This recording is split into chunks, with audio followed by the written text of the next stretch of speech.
তো hey guys, আমি ticket কাটে কোথায় যাচ্তেছি আমার ভিডিওটা শুরু থেকে দেখবো। তো আজকে সকালটা হলো আমাদের বাড়িতে, কালকে জানি না আমাদের সকাল কোন জায়গায় হবে, সেজন্য আমার পাখিদেরকে অল্প দেখে নিলাম, দেখে টেকে জানি না আর কবে দেখা পাবো। আজকে দেখলাম, আর কবে দেখা পাবো ওইটা জানি না, কোন দিন আসবো। তো ফাইনালি গাইস, আমি যেখান জায়গা থেকে এসেছিলাম ওখান জায়গাতে আজকে ফের রিটার্ন হবে। আমি যে কামের জন্য এসেছিলাম সেই কামটা হয়ে গেছিল।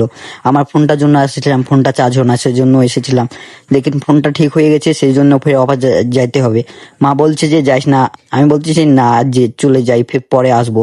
মা বলতেছে কালকে তো এলি, আজকে চলে যাবি? আমি বলতেছি হ্যাঁ চলে যাবো, থাকবো না বেশি দিন, বাড়িতে থাকতে আমাকে ভালো লাগে না। ঠিক, মা বলছে ঠিক আছে যা, ভালো করে থাক। আমি যতদিন থেকে আমার আইফোনটা নিয়েছি ততদিন থেকে একটা না একটা প্রবলেমে ভুগছি। কোনোদিন ফোন খারাপ হচ্ছে না, কোনোদিন কি জানি না আমার ফোনে কি নজর লাগালছে বা কি, ফোনটা তো যে খারাপ হবে ওইটা জানি না। ফোনটার জন্য আমাকে এই কালীবঙ্গ থেকে বাড়ি আসতে হলো অত টাকা খরচা করে। ঠিক আছে আসলাম, অল্প ঘুরে গেলাম, মাকে দেখলাম, মনটাও ভরলো। এই গাইস, আমার ভিডিওটা তোমরা কোন কোন জায়গা থেকে দেখতেছো একটাবার কমেন্ট করবা, আর আমি জানতে চাই আমার ভিডিওটা কোন কোন জায়গায় যায় আর কোন কোন জায়গা থেকে দেখো। তো আমার ভিডিওটা যদি ভালো লাগে, তো তোমরা যদি আমার পেজটা নয়া দেখো তো আমাকে ফলো করতে ভুলবা না, আমি এরকম ব্লগ তোমাদের জন্য আনতে থাকবো।